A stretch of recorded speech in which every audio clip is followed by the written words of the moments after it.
Salut, bienvenue sur la chaîne Archidynamique par Christ et pour Christ, la chaîne où nous apprenons à vivre et manifester notre victoire en Christ. C'est la chaîne Archidynamique par Christ et pour Christ. Et aujourd'hui, voilà, je viens donc vous apporter, oui, sur la base de la parole de Dieu, bien sûr, une exhortation dans le but de vous apporter de l'assurance en ces temps qui courent.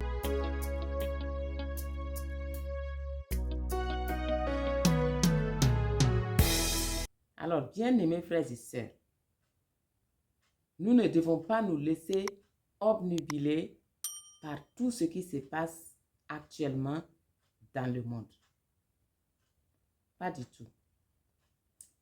Oui, nous entendons sans cesse parler de violence partout, de bruit de guerre, de catastrophes naturelles ça et là. Et souvent, cela nous laisse perplexes. Et pourtant, pour nous, enfants de Dieu, je veux dire, nous qui sommes nés de nouveau en Christ, nous appartenons au royaume inébranlable de Christ. Cela ne devrait pas être le cas pour nous, parce que nous appartenons au royaume inébranlable de Christ. Chers frères et sœurs, la Bible déclare que Dieu est le rocher de notre refuge. Nous lisons cela précisément dans le psaume 94 au verset 22. Et pour nous qui avons cru au Fils unique du Dieu vivant, venu sur la terre, mourir à notre place à la croix du Calvaire et qui est ressuscité le 3e jour pour notre justification, alors il est écrit à notre sujet dans Colossiens 3 au verset 3, « Vous êtes morts et votre vie est cachée avec Christ en Dieu. » Oh, bien-aimés frères et sœurs, ainsi donc, nous qui, par notre nouvelle naissance, avons été unis à Christ et cachés avec Christ en Dieu qui est le rocher de notre refuge, sous aucun prétexte, nous ne devons nous inquiéter de quelque manière que ce soit. Même pas. Nous ne devons nous inquiéter de quelque manière que ce soit. Puisque pour nous toucher, il faut d'abord toucher Dieu. Or, nul ne peut toucher Dieu. Autrement, il ne serait pas Dieu. Et puisque nul ne peut toucher Dieu, nul ne peut non plus nous toucher. Nous sommes intouchables parce que cachés avec Christ en Dieu. Donc, pas de panique, mes bien-aimés frères et sœurs, pas de panique. Tout pourrait s'écrouler autour de nous. Oui. Et sur le plan économique, politique et même social. Mais pour nous, enfants de Dieu, rien ne peut nous toucher.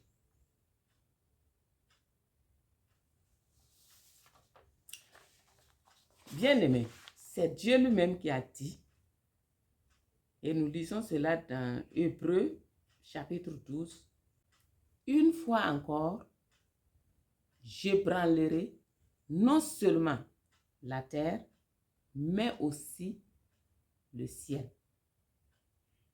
Et l'apôtre Paul d'ajouter, donc je lis, ces mots une fois encore indiquent le changement des choses ébranlées comme étant faites pour un temps, afin que les choses inébranlables subsistent.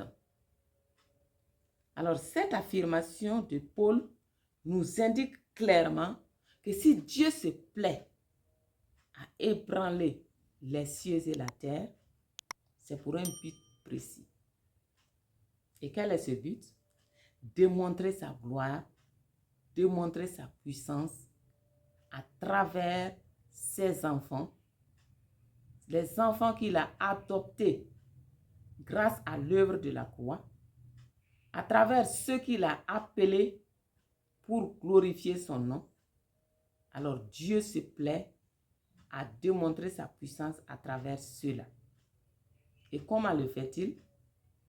Il démontre sa puissance à travers ses enfants et ses appelés, dans le sens où il les garde debout, solides et brillants au jour du carnage. Dans le sens où il les garde debout, solides et brillants dans les temps où l'obscurité enveloppe les peuples, où les ténèbres couvrent la terre. Bien-aimés frères et sœurs, le fait que les enfants de Dieu soient inébranlables, tandis que les choses auxquelles ce monde accorde de l'importance et de la considération soient ébranlées et disparaissent, prouve que Dieu est bel et bien réel, qu'il est le véritable, qu'il est tout-puissant et infaillible, et que c'est sur lui et lui seul que devrait s'appuyer tout être humain pour réussir sur cette terre. Bien-aimés frères et sœurs, restons sereins. Nous devons comprendre qu'à une époque où les ténèbres couvrent la terre et que l'obscurité enveloppe les peuples, nous, enfants de Dieu, c'est le lieu pour nous de prier, pour éclairer non seulement les autres, mais aussi les attirer dans la lumière de Dieu. Parce que le but premier de Dieu, c'est de sauver les âmes. Donc c'est pour que nous prions pour les éclairer, éclairer ceux qui sont encore dans les ténèbres, ceux qui sont encore dans les liens de Satan, pour qu'ils voient cette lumière en nous, qu'ils y accourent. Alors, donc, si je dis ce temps où tout est ébranlé, ce temps où l'obscurité semble envelopper tout le monde entier, c'est un temps pour nous de briller.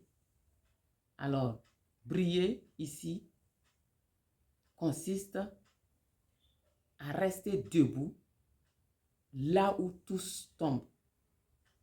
Briller, c'est aussi prospérer, tandis que les autres essuient des faillites par-ci, par-là. Briller, c'est surtout quand tout reste intact autour de nous, alors que tout s'écroule chez les autres. C'est cela, briller.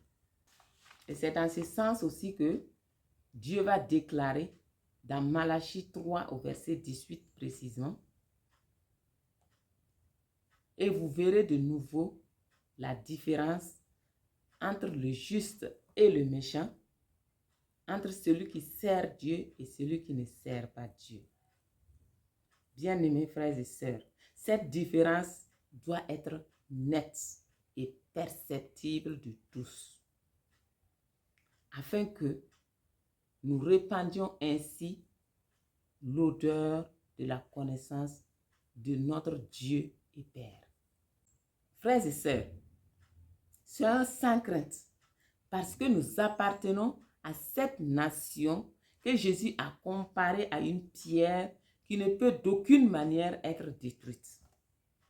Jésus-Christ, un jour, s'adressant aux Juifs, leur a dit que le royaume des cieux, il s'adressait précisément aux Juifs qui ne croyaient pas en lui. Il leur a dit que le royaume des cieux leur sera enlevé et donné à une nation qui en rendra les fruits. Il s'agit bien sûr de nous. Nous qui sommes nés de nouveau grâce à l'œuvre de la croix. Il s'agit du royaume inébranlable de Christ, oui, qui est né après la résurrection de Christ. Et parlant de cette nation, Jésus-Christ dira, celui qui tombera sur cette pierre se brisera, et celui sur qui cette pierre tombera sera écrasé. Alors, quoi de plus normal que nous soyons imperturbables, que nous soyons sans crainte, que nous restions sereins en ces temps qui courent. Sachons que nous sommes inébranlables, quoi qu'il arrive. Nous sommes intouchables, quoi qu'il advienne, tout simplement parce que nous appartenons à Christ et nous sommes cachés avec Christ en Dieu. Alors, nul ne peut nous toucher. Alors, frères et sœurs, c'est le lieu ici de croire en ce que Dieu nous a dit. Pourquoi devrions-nous mépriser un si grand don de sa part? Frères et sœurs, prenons en compte tout ce qu'il nous a promis. Acceptons tout ce qui a déjà été fait en Christ grâce à l'œuvre de la croix et gardons les regards fixés sur Jésus-Christ, le chef et le consommateur de notre foi. Alors, je vous dis merci de m'avoir écouté jusqu'ici et je suis sûre que ces vérités vous encourageront comme elles m'ont encouragé. Et c'est pour cela que je vous exhorte à partager cette vidéo afin d'édifier quelqu'un autour de vous. Abonnez-vous pour ne pas manquer d'autres vidéos. Et je vous dis à très bientôt sur la chaîne Archidynamique par Christ et pour Christ. Demeurez richement bénis.